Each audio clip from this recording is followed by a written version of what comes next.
Sir. Yes, dear students, welcome to the fifth session of molecular basis of inheritance.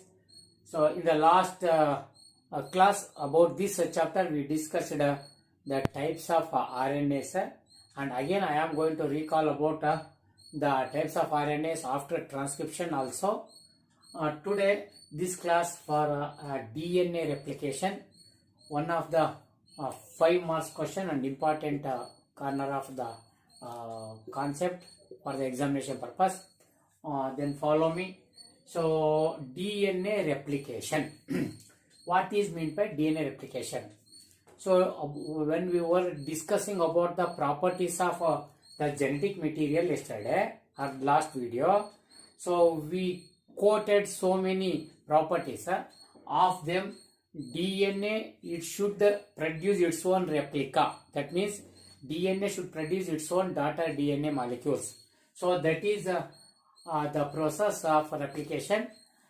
Today, how a DNA molecule produces its own copy, how the replication or duplication of DNA molecule occurs. So that is the process what we are discussing now. DNA replication means this is the process of formation of daughter DNA molecules from a parent DNA. So it is called DNA replication. So here the process of, the process of formation, right? Formation of two daughter DNA molecules. Two daughter DNA molecules. Yes. DNA molecules are from a parental DNA. From a parental DNA molecule. This process is called DNA replication. ಅಂದರೆ ಒಂದು DNA parent molecule ಇಂದ ಎರಡು daughter DNA, two identical, exactly identical. Okay.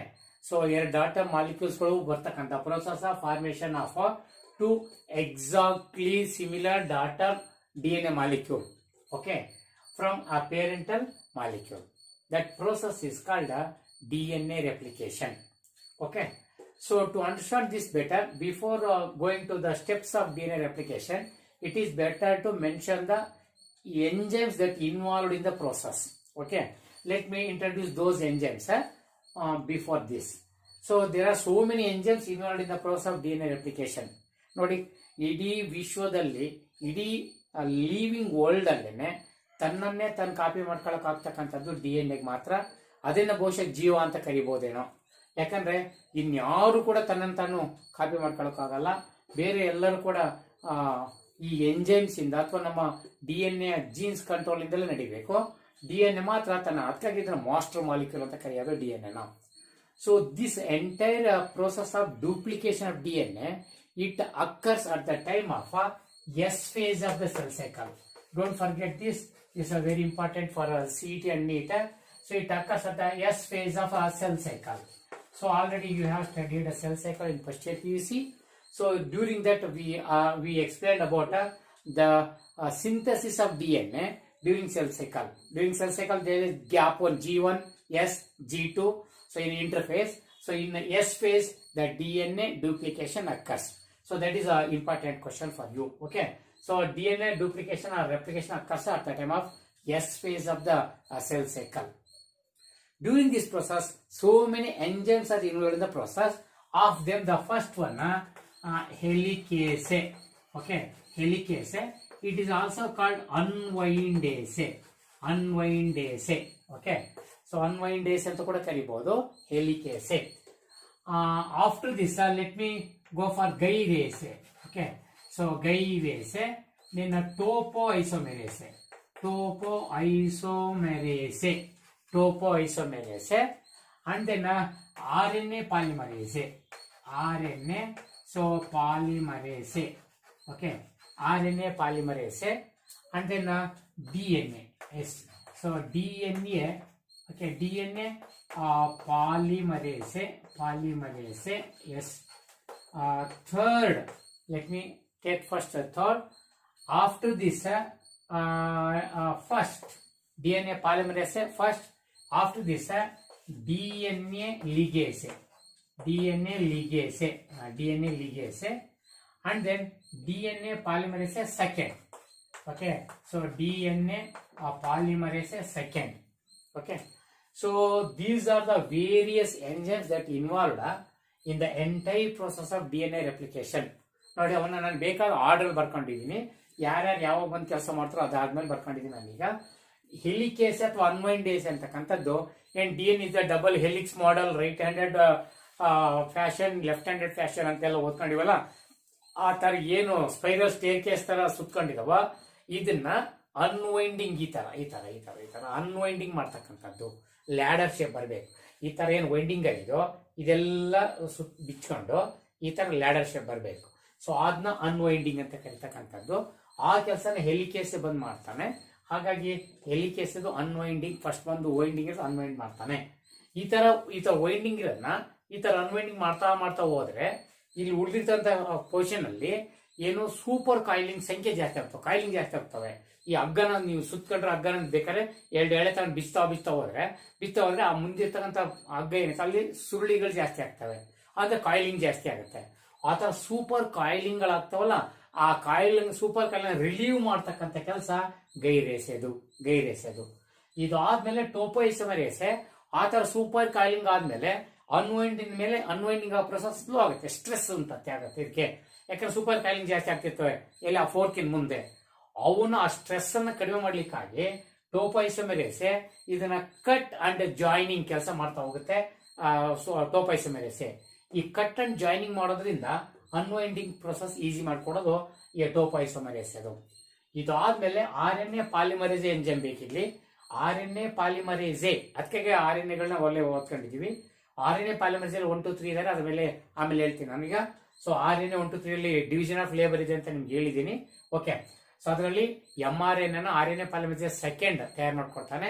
ಆಮೇಲೆ tRNA RNA ಪಾಲಿಮರೇಸೆ third ತಯಾರು ಮಾಡ್ಕೊಡ್ತಾನೆ. RNA ಪಾಲಿಮರೇಸೆ 1 ಮಾಡ್ಕೊಡತ್ತೆ. ಮತ್ತೆ recall ಮಾಡ್ತೇನೆ ಅಂತ ಹೇಳಿದೀನಿ. ಇಂಥದ್ರಲ್ಲಿ RNA ಪಾಲಿಮರೇಸೆ ಎಂಜೈಮ್ ನನ್ಗೆ ಇಲ್ಬೇಕು. ಏನಾಗುತ್ತೆ, RNA ಪಾಲಿಮರೇಸೆ ಎಂಜೈಮ್ ಬಂದು it is synthesis short segment of RNA in the direction of 5' to 3'. A short segment of RNA. This a short segment of RNA. It is very essential for the beginning or initiation of the replication of DNA or initiation of the synthesis of new complementary DNA. So it initiates. Therefore, this RNA segment, this is called RNA primer. A short segment of RNA in the direction of 5' to 3'. That is called RNA primer. That is synthesis of RNA polymerase. So ಇದಕ್ಕಾಗಿ ಬೇಕು. ಈ primer ಇಲ್ಲ ಅಂತಂದ್ರೆ so complementary strand start ಆಗೋದಿಲ್ಲ, initiation ಆಗಲ್ಲ. ಅದಕ್ಕಾಗಿ ಇವು 3' ಇದೇ ತರ 3' ನ OH ಹತ್ರ ಬಂದು ಬೈಂಡ್ ಆಗ್ತವೆ. ಅದರ ಮೇಲೆ ಮತ್ತೆ ಹೇಳ್ತೀನಲ್ಲ. ಇನ್ನು DNA ಪಾಲಿಮರೇಸ್ 1 2 3 3 ಜನ ಭಾಗವಹಿಸ್ತಾರೆ ಇಲ್ಲಿ. ಆಗ ಫಸ್ಟ್ ಬರೋನು DNA ಪಾಲಿಮರೇಸ್ ಥರ್ಡ್. ಇವ್ DNA ಪಾಲಿಮರೇಸ್ ಥರ್ಡ್ ಇದೆಲ್ಲ ಇವನ್ ಬಂದು ಡಿಆಕ್ಸಿ ರೈಬೋ ನ್ಯೂಕ್ಲಿಯೋಸೈಡ್ ಟ್ರೈಫಾಸ್ಫೇಟ್ ಗಳನ್ನ, ಅಂದ್ರೆ ಯಾರು ಬಂದು ಈ ಹೊಸ ಸ್ಟ್ರಾಂಡ್ ತಯಾರು ಮಾಡಕ್ಕಲ್ಲ, ಹೊಸ ಅಂದ್ರೆ ಹೂವಿನ ಹಾರದಲ್ಲಿ ಹೂಗಳಿಂದ ಹೂವಿನ ಹಾರ ಆಗಿದೆ ಅಂತ, ಅಥವಾ ಮಣಿಸಲಿಂದ ಮಣಿಗಳಾಗಿದೆ ಅಂತ, ಇಲ್ಲಿ ಮಣಿಗಳಿಂದ ನ್ಯೂಕ್ಲಿಯೋಟೈಡ್ಗಳು ತಾನೆ. ಆ ನ್ಯೂಕ್ಲಿಯೋಟೈಡ್ಗಳು ಎಲ್ಲಿ ಬೇಕಾಗಿರ್ತಕ್ಕಂಥವು ಡಿಆಕ್ಸಿ ರೈಬೋ ನ್ಯೂಕ್ಲಿಯೋಸೈಡ್ ಟ್ರೈಫಾಸ್ಫೇಟ್ ರೂಪದಲ್ಲಿ ಇರ್ತವೆ. ಯಾಕೆ ಟ್ರೈಫಾಸ್ಫೇಟ್ ಅನ್ನು ಹೇಳ್ಬೇಕಂದ್ರೆ ATP ಎನರ್ಜಿ ಸ್ಟೋರ್ ಮಾಡ್ಕೊಂಡವೆ. ಫಾಸ್ಫೇಟ್ ಅನ್ನು ಬ್ರೇಕ್ ಮಾಡಿ ಎನರ್ಜಿನ ರಿಲೀಸ್ ಮಾಡಿ ಆ ಎನರ್ಜಿಯಿಂದ ಈ ಪ್ರೊಸೆಸ್ ನಡೀತಿರುತ್ತೆ. ಹಾಗಾದ್ರೆ ಈ ಡಿಆಕ್ಸಿ ರೈಬೋ ನ್ಯೂಕ್ಲಿಯೋಸೈಡ್ ಟ್ರೈಫಾಸ್ಫೇಟ್ಗಳು ಎರಡು ಕೆಲಸ ಮಾಡ್ತವೆ ಇಲ್ಲಿ. ಒಂದು, ಸೊ ಫಾಸ್ಫೇಟ್ ಅನ್ನು ಬ್ರೇಕ್ ಮಾಡಿ ATP ಸಪ್ಲೈ ಮಾಡಿ ಎನರ್ಜಿ ಕೊಡ್ತಕ್ಕಂಥದ್ದು. ಇನ್ನೊಂದು, ತಾವೇ ಸಬ್ಸ್ಟ್ರೇಟ್ ಆಗಿ ಕೆಲಸ ಮಾಡೋದು, ಅಂದ್ರೆ ಅವ ಜೋಡಿಸ್ಕೊಂಡು ಪಾಲಿ ನ್ಯೂಕ್ಲಿಯೋಟೈಡ್ ಚೈನ್ ಆಗ್ತಕ್ಕಂಥದ್ದು. ಹಾಗಾಗಿ ಅವು ಸಬ್ಸ್ಟ್ರೇಟ್ ಆಗಿ ಕೆಲಸ ಮಾಡ್ತವೆ. ಅದಕ್ಕೆ dual function of deoxyribonucleoside triphosphates ಅಂದ್ರೆ ಒಂದು, they supply the energy in the form of ATP for the process of replication, and second one they act as substrate for the construction of new strands. Okay, so ಈ ತರ ಎರಡು ಕೆಲಸ ಮಾಡ್ತವೆ. ಆ ತರ deoxyribonucleoside triphosphate ಗಳನ್ನ supply ಮಾಡೋದು ಮತ್ತೆ ಅವನ್ನ ಅಸೆಂಬ್ಲೈಸ್ ಮಾಡ್ತಕ್ಕಂಥದ್ದು ಟೆಂಪ್ಲೇಟ್ ಮೇಲೆ RNA ಪಾಲಿಮರೇಸ್ ಥರ್ಡ್. ಅದಕ್ಕೆ RNA ಪಾಲಿಮರೇಸ್ ಥರ್ಡ್ ಬೇಕು. ಇವನು ಹೊಸ ಸ್ಟ್ರಾಂಡ್ ಅನ್ನ ಕಟ್ಕೊಂತ ಹೋಗ್ತಕ್ಕಂಥವನು. ಸೊ ಕಾಂಪ್ಲಿಮೆಂಟರಿ ಬೇಸ್ ಪೇರ್ಗಳು ಜೋಡಿಸ್ಕೊಂತ ಹೋಗ್ತಕ್ಕಂಥ ನೀವನೇ, ರೈಟ್. ಇನ್ನು ಇದಾದ್ಮೇಲೆ DNA ಪಾಲಿಮರೇಸ್ ಫಸ್ಟ್ ಬರ್ತಾನೆ. ಇದೆಲ್ಲ ಹೊಸ ಸ್ಟ್ರಾಂಡ್ ಸಿಂಥಸಿಸ್ ಮುಗಿದಾದ್ಮೇಲೆ DNA ಪಾಲಿಮರೇಸ್ ಫಸ್ಟ್ ಬರ್ತಾನೆ. ಅವನ್ ಬಂದು ಈ RNA ಪ್ರೈಮರ್ಗಳು ಬೈಂಡ್ ಆಗಿರ್ತಾವಲ್ಲ ಫಸ್ಟ್ ಇನಿಷಿಯೇಷನ್ ಅವರ ಮುಂದೆ ಸ್ಟಾರ್ಟ್ ಮಾಡ್ಕೊಂಡು ಹೋಗ್ತಿರ್ತಲ್ಲ, ಎಲ್ಲೆಲ್ಲ RNA ಪ್ರೈಮರ್ಗಳಿದಾರೆ ಅವನ್ನೆಲ್ಲ ರೀಪ್ಲೇಸ್ ಮಾಡಿ ಅಲ್ಲಿಗೆ ಸೂಟಬಲ್ ನ್ಯೂಕ್ಲಿಯೋಟೈಡ್ಗಳನ್ನ ಅಂದ್ರೆ ಡಿಆಕ್ಸಿ ರೈಬೋ ನ್ಯೂಕ್ಲಿಯೋಟೈಡ್ಗಳನ್ನ ಸೇರಿಸ್ತಕ್ಕಂಥ ಕೆಲಸ ಅಯ್ಯಪ್ಪಂದು. ಅಂದ್ರೆ it replaces RNA primers from complementary deoxyribonucleotides. ಈ ಅಪ್ಪನ ಕೆಲಸ. ಅತಿಯಪ್ಪನ ನಾವು ಎಡಿಟರ್ ಅಂತ ಕರಿತೀವಿ, ಎಡಿಟರ್ ಮಾಲಿಕ್ಯೂಲ್ ಅಂತ ಕರಿತೀವಿ. RNA ಪಾಲಿಮರೇಸ್ ಫಸ್ಟ್ ಅನ್ನ ಹೀಗೆ RNA ಪ್ರೈಮರ್ ತೆಗೆದಾದ್ಮೇಲೆ ಮುಂದೆ ಇಲ್ಲಿ DNA ಸೆಗ್ಮೆಂಟ್ಸ್ ಅನ್ನ ಜಾಯಿನ್ ಮಾಡಕ್ ಬೇಕಾಗತ್ತೆ. ಅವನು DNA ಲಿಗೇಸೆ, ಅದಕ್ಕೆ ಲಿಗೇಸೆ ನಾವು ಸ್ಟಿಚಿಂಗ್ ಮಾಲಿಕ್ಯೂಲ್ ಅಂತ ಕರಿತೀವಿ. ಸೊ ಸ್ಟಿಚ್ ಅಂದ್ರೆ ಜಾಯಿನ್ ಮಾಡ್ತಕ್ಕಂಥವನು. ಮುಂದೆ ರಿಕಮೆಂಡ್ DNA ಟೆಕ್ನಾಲಜಿ ಹೇಳೋಣ, ಇನ್ನು ಸ್ಟಿಚ್ ಮಾಡ್ತಾನೆ. ಅಥವಾ glue, molecular glue, GLUE glue ಅಂತ ಅಂಟಿಸೋದು ಆ ಕೆಲಸ ಮಾಡ್ತಾನೆ. ಅಪ್ಪ ಮಾಲಿಕ್ಯುಲರ್ ಸ್ಟಿಚಿಂಗ್ ಮಾಲಿಕ್ಯೂಲ್ ಅಥವಾ ಮಾಲಿಕ್ಯುಲರ್ ಗ್ಲೂ ಅಂತ ಕರೆಯೋಣ. ಲಿಗೇಸೆ ಅವನು ಬಂದು ಅವನ್ನ ಜಾಯಿನ್ ಮಾಡ್ತಾನೆ. ಈ ಕೆಲಸ ಇದೆಲ್ಲ ಮುಗಿದಾದ್ಮೇಲೆ DNA ಪಾಲಿಮರೇಸ್ ಸೆಕೆಂಡ್ ಬರ್ತಾನೆ. ಈ ಸೆಕೆಂಡ್ ಬಂದ್ಬಿಟ್ಟು ಇವನು ಪ್ರೂಫ್ ರೀಡರ್ ಅಂತ. ಇವನು ಹೊಸ ಸ್ಟ್ರಾಂಡ್ ಏನಾಗಿದೆ ಪೇರೆಂಟಲ್ ಸ್ಟ್ರಾಂಡ್ ಮೇಲೆ, ಆ ಪೇರೆಂಟಲ್ ಸ್ಟ್ರಾಂಡ್ ನ್ಯೂಕ್ಲಿಯೋಟೈಡ್ ಹೊಸ ಸ್ಟ್ರಾಂಡ್ ನ್ಯೂಕ್ಲಿಯೋಟೈಡ್ ಕರೆಕ್ಟ್ ಪೇರಿಂಗ್ ಆಗಿದೆಯಾ ಅಂದ್ರೆ ಬೇಸ್ ಪೇರಿಂಗ್ ರೂಲ್ ಅನ್ನ ಕರೆಕ್ಟ್ ಫಾಲೋ ಮಾಡಿದ್ಯಾ, ಪ್ಯೂರಿಂಗ್ ಪಿರಿಮಿಡ್ ಜಾಯಿನ್ ಆಗಿದೆ ಅಂತ ನೋಡ್ತಾ ಹೋಗ್ತಾನೆ. ಎಲ್ಲರೂ ರಾಂಗ್ ಬೇಸ್ ಪೇರಿಂಗ್ ಆಗಿದ್ರೆ ಅದನ್ನ ರೆಕ್ಟಿಫೈ ಮಾಡಿ ಸರಿಪಡಿಸ್ತಾನೆ. ಸೊ ಅದು ಈ ಲಾಸ್ಟ್ ಸೆಕೆಂಡ್ ಇಂದು. ಈ ತರ ಇಷ್ಟು ಜನ ಭಾಗವಹಿಸ್ತಾರೆ. ಅದಕ್ಕೆ ಇದನ್ನೆಲ್ಲದೂ ಫಸ್ಟ್ಗೆ ಫಂಕ್ಷನ್ ಆಡಿ ಹೇಳಿದ್ದೀನಿ. ನೆಕ್ಸ್ಟ್ ಈಗ ರೆಪ್ಲಿಕೇಶನ್ ಸ್ಟೆಪ್ ಬೈ ಸ್ಟೆಪ್ ಹೇಳ್ತಾ ಹೋಗೋಣ. ಓಕೆನಾ? ಸೊ ಎಂಜೈಮ್ ಫಂಕ್ಷನ್ ಗೊತ್ತಾದ್ಮೇಲೆ let me explain various steps that are involved in DNA replication. DNA replication ಅಲ್ಲಿ ಈಗ ಏನೇನು ಫಂಕ್ಷನ್ಸ್ ಇದೆ ಅಥವಾ ಏನೇನು ಸ್ಟೆಪ್ಸ್ ನಡೀತದೆ, ಫಸ್ಟ್ ನಡೀತೆ ಆಮೇಲೆ ನಡೀತೆ ಅಂತ ಹೇಳ್ತಾ ಹೋಗ್ತೀನಿ. ಬನ್ನಿ ಫಾಲೋ ಮಾಡಿ. So first and foremost, so this DNA replication it begins by the identification of the ORI region, origin of replication region by helicase. Okay, so here helicase identifies, okay, identifies the region ORI, origin of replication region, okay, on DNA, okay, on DNA molecule, on parent DNA, okay, on a parent DNA molecule. So this is the first step. ಈಗ ನಾವು ಇಮೇಜಿನ್ ಮಾಡ್ಕೊಳ್ಳಿ, ಇದು ನಮ್ಮ cell ತಾನೆ, okay, ಇದು ನಮ್ಮ nucleus ತಾನೆ. ಈಗ ಈ ಸೆಲ್ ಅಲ್ಲಿ ಇದು ಎಸ್ ಫೇಸ್ ಹೋಗಿದೆ ಸೆಲ್ ಸೈಕಲ್ ಅಂತ ಅಂದ್ಕೊಳ್ಳೋಣ. ಆವಾಗ ಈ ಕೆಲಸ ಸ್ಟಾರ್ಟ್ ಆಗುತ್ತೆ. ಆ ಕೆಲಸ ಸ್ಟಾರ್ಟ್ ಆದಾಗ ಇದೇನು DNA ಈ ತರ ಎಲ್ಲ ಒಳಗಡೆ ಇರೋದೆಲ್ಲ ನಮ್ಮ ಕಲ್ಪನೆ ಮಾಡ್ಕೊಂಡ ನೀವೀಗ. ಎಸ್, ಇದು ನಮ್ಮ DNA ಮಾಲಿಕ್ಯೂಲ್ ಅಂತ ಅನ್ಕೊಳ್ಳಿ, ಆಯ್ತಲ್ಲ. ಸೊ ಈ DNA ಮಾಲಿಕ್ಯೂಲ್ ಇದೆಯಲ್ಲ, ಇದರಲ್ಲಿ ಎಲ್ಲೊಂದು ಪಾಯಿಂಟ್ ಅಲ್ಲಿ ಓರಿಜಿನ್ ಅನ್ನು ಐಡೆಂಟಿಫೈ ಮಾಡ್ತಕ್ಕಂಥ ಕೆಲಸ ಮಾಡ್ತೀನಿ. ಅಪ್ಪ ಈ ಉದಾಹರಣೆಗೆ ಇಲ್ಲಿ ಈ ಜಾಗದಲ್ಲಿ ಓರಿ ಇದೆ ನೋಡಿ, ಇದು ಓರಿ ಪಾಯಿಂಟ್ ಅಂತ ಅನ್ಕೊಳ್ತೀನಿ. ಇದು ಆರಿಜಿನ್ ಆಫ್ ರೆಪ್ಲಿಕೇಶನ್. ಇದನ್ನ ನಾನು ಸ್ವಲ್ಪ ಹೊರಗೆ ತಂದು ನಿಮ್ಗೆ ಇನ್ನೂ ಡೆಪ್ತ್ ಹೇಳೋದಾದ್ರೆ ನೋಡಿ, ಇದನ್ನ ಮಾಲಿಕ್ಯೂಲ್ ಹೀಗೆ ಮಾಡ್ಕೊಳ್ಳಿ. ಸರಿ, ಇದೆ ತಾನೆ ನಮ್ಮ DNA ಹೀಗಿದೆ ತಾನೆ. ಈ DNA ಇಲ್ಲೆಲ್ಲೋ ಒಂದು ಪಾಯಿಂಟ್ ಅಲ್ಲಿ ರೆಪ್ಲಿಕೇಶನ್ ಅನ್ನು ಐಡೆಂಟಿಫೈ ಮಾಡ್ತಾರೆ ಅಂತ ಅನ್ಕೊಳ್ಳಿ. ನೋಡಿ, ಇದು DNA ಮಾಲಿಕ್ಯೂಲ್ ನಾವು ಹೋಗ್ತಾ ಇದೆಯಲ್ವಾ. ಎಸ್ ಎಸ್, ಈಗ DNA ಹೆಲಿಕೇಸ್ ಅಥವಾ ಅನ್ವೈಂಡೇಸ್ ಬಂದು ಇಲ್ಲಿ ಓರಿಯನ್ನ ಪತ್ತೆ ಹಚ್ತಾನೆ ಅಂತ ಅಂದ್ಕೊಳ್ಳಿ. ಯಾವ್ದು DNA ಒಂದು ಪರ್ಟಿಕ್ಯುಲರ್ ಪಾಯಿಂಟ್ ಅಲ್ಲಿ ಓರಿಯನ್ನು ಪತ್ತೆ ಹಚ್ತಾನೆ. ಇದು ಓರಿ. ಓಕೆ, ಈ ಓರಿ ಆದ್ಮೇಲೆ ಏನ್ ನೆಕ್ಸ್ಟ್, ಆರಿಜಿನ್ ಆಫ್ ರೆಪ್ಲಿಕೇಶನ್ ಆದ್ಮೇಲೆ ನೆಕ್ಸ್ಟ್ ಏನು, ಈ ಓರಿಯನ್ನು ಐಡೆಂಟಿಫೈ ಮಾಡಿದ್ಮೇಲೆ this helicase it begins to unwind. Okay, so it begins to unwind the molecule. Okay, so ಇದು ಅನ್ವೈಂಡಿಂಗ್ ಮಾಡ್ತಾ ಹೋಗುತ್ತೆ. ಯಾವಾಗ ಈ ತರ ಅನ್ವೈಂಡ್ ಮಾಡ್ತಾ ಹೋಗುತ್ತೋ, this results in the formation of a super coils and super coils just in front of the replication fork. ಇದು divide ಆಗಿ ನೆಕ್ಸ್ಟ್ ಹೇಳ್ತೀನಿ. ಈಗ ಇದು ರೆಪ್ಲಿಕೇಶನ್ ಫೋರ್ಕ್ ರೀಜನ್, ಇದು ಪೇರೆಂಟಲ್ ಸ್ಟ್ರಾಂಡ್, ಈ ಡಿವೈಡ್ ಆಗ್ತಾ ಇರ್ತಕ್ಕಂಥದ್ದು. ಇಲ್ಲೆಲ್ಲ ಕಾಯಿಲಿಂಗ್ ಸೂಪರ್ ಕಾಯಿಲಿಂಗ್ ಜಾಸ್ತಿ ಆಗ್ತಾ ಹೋಗ್ತಿರುತ್ತೆ. So that means this unwinding. Okay, so unwinding results, okay, it results in the formation of, okay, formation of super coils in front of the replication fork. Okay, these super coils, okay, these are relieved, okay, these are relieved by Gyrase. Yes, Gyrase enzyme. Okay, relieved by Gyrase enzyme. Next, third. So as the more and more super coils are formed in front of the replication fork, the unwinding will become very difficult due to the stress of coiling. So this stress, okay, that stress that is formed by the super coils this stress is controlled by the topoisomerase. Topoisomerase. How it controls topoisomerase? It controls by cut and joining. Okay, cut and joining the DNA molecules which facilitate for the unwinding process. So topoisomerase, it facilitates unwinding process by reducing the stress through cutting and joining the supercoils. So that is the function of topoisomerase.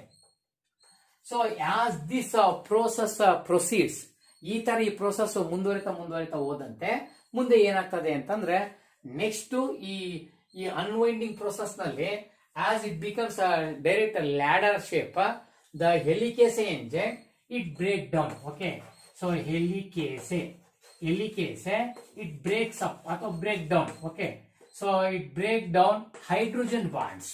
Yes, it break down the hydrogen bonds between the nucleotides, between the base pairs. So it break down the hydrogen bond ಏನು ATGC ನಡುವೆ hydrogen bonds ಇದೆ ಅವನ break down ಮಾಡುತ್ತೆ. As the hydrogen bonds break open, both the strands will open. ನೋಡಿ ಈ ತರ hydrogen bonds ಹೊಡ್ಕೊಂಡು ಹೋಗ್ತ ಕಾಣ, ಇವೆಲ್ಲ ಹೊಡೆದ್ಬಿಟ್ರೆ this strand separate from this one, ಇವೆರಡು ಕೂಡ ಸಪರೇಟ್ ಆಗ್ತವೆ. ನೋಡಿ ಇಲ್ಲಿ ಸಪರೇಟ್ ಆಗಿದೆ, ಈ ಸ್ಟ್ರಾಂಡ್ ಸಪರೇಟ್ ಆಗಿದೆ, ಇಲ್ಲೆಲ್ಲ ಕಂಟಿನ್ಯೂಸ್ ಪೇರೆಂಟಲ್ ಸ್ಟ್ರಾಂಡ್ ಅಲ್ವಾ ಇದು. ಸೊ ಈ ತರ ಸ್ಟ್ರಾಂಡ್ ಅಲ್ವಾ ಇದು ಪೇರೆಂಟಲ್ ಸ್ಟ್ರಾಂಡ್. ನೋಡಿ ಪೇರೆಂಟಲ್ ಸ್ಟ್ರಾಂಡ್. ಇದೀಗ ಯಾವ ಹೈಡ್ರೋಜನ್ ಬಾಂಡ್ ಬ್ರೇಕ್ ಆಗುತ್ತೋ both the strands will get separated. These separated strands they may again join because of complementarity. To avoid this, there are some other proteins, some other enzymes. Those are called SSBI. Okay, SSBIP. Okay, so those are the single strand binding proteins. Single strand binding proteins, they bind to the separated strands. Look at this.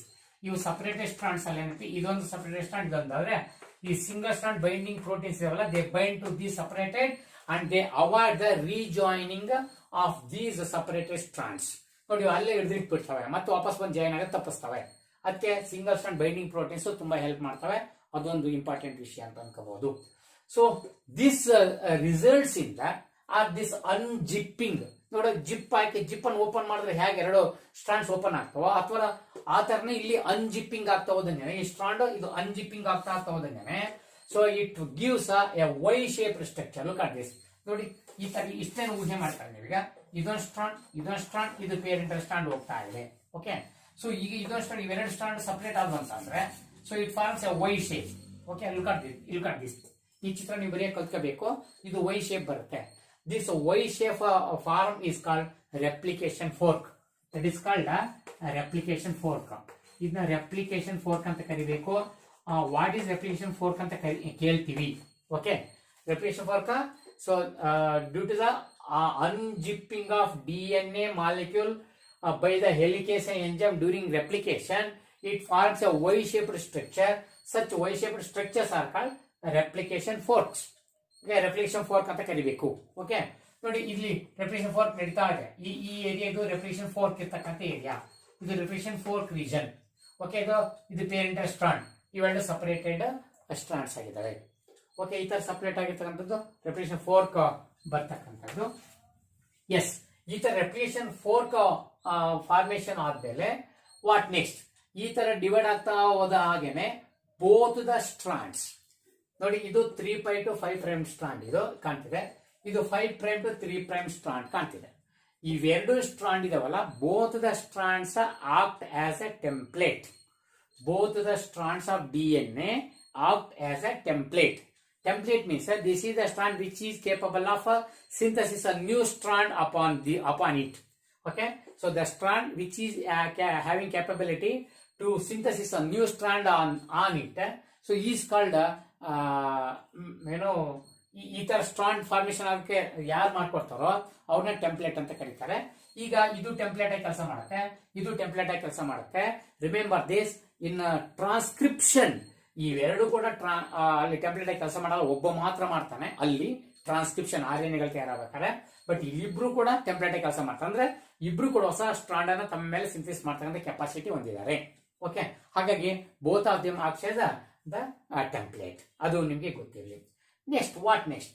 So ಇದಾದ್ಮೇಲೆ ಈ ತರ strands open ಆದ್ಮೇಲೆ ಇಲ್ಲಿರ್ತಕ್ಕಂಥ ನೆಡ್ಸ್ base ಇವೇ ನೆಡ್ಸ್ base ಇದಾವಲ್ಲ, so they becomes exposed. Okay, ಅವಿಗೆ ಎಕ್ಸ್ಪೋಸ್ ಓಪನ್ ಆಗ್ತವೆ. ಎಸ್, ಈ ತರ ಎಕ್ಸ್ಪೋಸ್ ಆಗಿದ್ದಾವೆ, ಓಪನ್ ಆಗಿರ್ತವೆ. ಎಸ್, ಎಕ್ಸ್ಪೋಸ್ ಉದಾಹರಣೆ ಇದನ್ನ ನಾನು ಎ ಅಂತ ಕರಿತೀನಿ. Okay, G, G, T, C, C, ಹೀಗೆ ಏನ್ ಬೇಕಾದ್ರೂ ಇಟ್ಕೊ ಬಂದವು. ಹೀಗೆ ಇರ್ಬೇಕಂತ ಏನಿಲ್ಲ, ಇದೇ ತರ ಜೋಡಣೆ ಇರ್ಬೇಕಂತ ಇಲ್ಲ. ಅದೇ ನಾವು ಮುಂದೆ ಡೈವರ್ಸಿಟಿ ಬಗ್ಗೆ ಮಾತಾಡೋಣ. ಓಕೆ, ಈ ತರ ಏನೋ ಒಂದು ಕಾಂಬಿನೇಷನ್ ಅಂತ ಇಟ್ಕೊಳ್ಳೋಣ. ಸೊ ಇದಕ್ಕೆ ಕಾಂಪ್ಲಿಮೆಂಟರಿ ಇದ್ರ ಮೇಲೆ ಇರ್ಬೇಕು ತಾನೆ. ಇಲ್ಲಿ ಎ ಇದ್ರಲ್ಲಿ ಏನಿರ್ಬೇಕು, ಟಿ ಇರುತ್ತೆ, ಜಿಗೆ ಸಿ, ಜಿಗೆ C, T A, C G, C G, because both of them both will be complementary each other ಅಂತ ಲವರ್ಸ್ ಮನೆ ಹೇಳ್ಕೊಟ್ಟಿದ್ವಿ ಡಿಎನ್ಎ ಸ್ಟ್ರಕ್ಚರ್ ಅಲ್ಲಿ.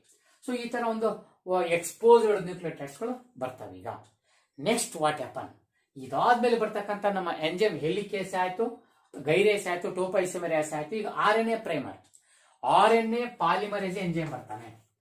ಆರ್ ಎನ್ ಎ ಪಾಲಿಮರೇಸೆ, ಎಸ್, ಆರ್ ಎನ್ ಎ ಪಾಲಿಮರೇಸೆ enzyme. This is enzyme. Okay, RNA enzyme. Okay, RNA polymerase enzyme synthesis a short segment of RNA in the direction of 5' to 3'. This a short segment of RNA is called RNA primer. So this is called RNA primer. Okay, RNA primase enzyme synthesis, RNA primer. This RNA primer is essential for the providing the position at a 3' OH region for DNA polymerase third to initiate the replication process. In order to initiate the replication process, that is the synthesis of a complementary strand on the template, RNA primer, it needs a particular position at a 3' OH region. That position is provided by this primer. That means this RNA primer, after synthesis, it goes to 3' region and bind to the 3' region, that is 3' OH region. This is always called 3' OH region. This is RNA primer. Okay, ಇವನು primer. ಈ ತರ RNA polymerase primer ತಯಾರು ಮಾಡ್ಕೊಟ್ಮೇಲೆ ಅವನು ನಮ್ಮ template ಸ್ಟ್ರಾಂಡಿನ 3' ಎಲ್ಲರಿಗೂ template ಸ್ಟ್ರಾಂಡಿನ 3' ಗೆ ಅಲ್ಲೇ bind ಆಗ್ತಾನೆ. ಫಾರ್ ಎಕ್ಸಾಂಪಲ್ ಇಲ್ಲಿ ಬನ್ನಿ, ಇಲ್ಲಿ 3' ಇದೆ, ಇದನ್ನು ಅನ್ವೈಂಡಿಂಗ್ ಆಗಿಲ್ಲ ಅಥವಾ ಇದನ್ನು ಬ್ರೇಕ್ ಡೌನ್ ಆಗಿಲ್ಲ, ಇಲ್ಲಿದೆ, ಇದು ಈ 3' ಎಂಡ್ ಇಲ್ಲಿ ಸ್ಟಾರ್ಟ್ ಆಗಿದೆ, ಅದಕ್ಕಾಗಿ ಇಲ್ಲಿ RNA ಪ್ರೈಮರ್ ಬಂದು ಇಲ್ಲಿ ಬೈಂಡ್ ಆಗ್ತಾನೆ. ನೋಡಿ, ಆ 3' OH ಗೆ ಅಥವಾ 3' OH ಗೆ ಬೈಂಡ್ ಆಗ್ತಾನೆ. ಈ ತರ RNA ಪ್ರೈಮರ್ ಬಂದು ಬೈಂಡ್ ಆದ್ಮೇಲೆ 3' OH ಅಲ್ಲಿ RNA ಪಾಲಿಮರೇಸ್ ಥರ್ಡ್ ಬರ್ತಾನಲ್ಲ, ಅವನೇ ತಾನೇ ಸಿಂಥಸಿಸ್ ಮಾಡೋದು ಎಲ್ಲ ಇಡೀ ಸ್ಟ್ರಾಂಡ್ ಅನ್ನ. ಅವನ್ಗೆ ಜಾಗ ಇನಿಷಿಯೇಷನ್ ಗೆ ಪೊಸಿಷನ್ ಕೊಡ್ಲಿಕ್ಕೆ ಈ RNA ಪ್ರೈಮರ್ ಬೇಕು. ಸೊ ಆ ಕೆಲಸಕ್ಕೆ ಇವನು ಬಂದು ಅಲ್ಲಿ ಬೈಂಡ್ ಆಗಿದ್ದಾನೆ. ರೈಟ್. ಸೊ ಈ ತರ ಬೈಂಡ್ ಆದ್ಮೇಲೆ ವಾಟ್ ನೆಕ್ಸ್ಟ್? ಓಕೆ, ಇದಾದ್ಮೇಲೆ ನೆಕ್ಸ್ಟ್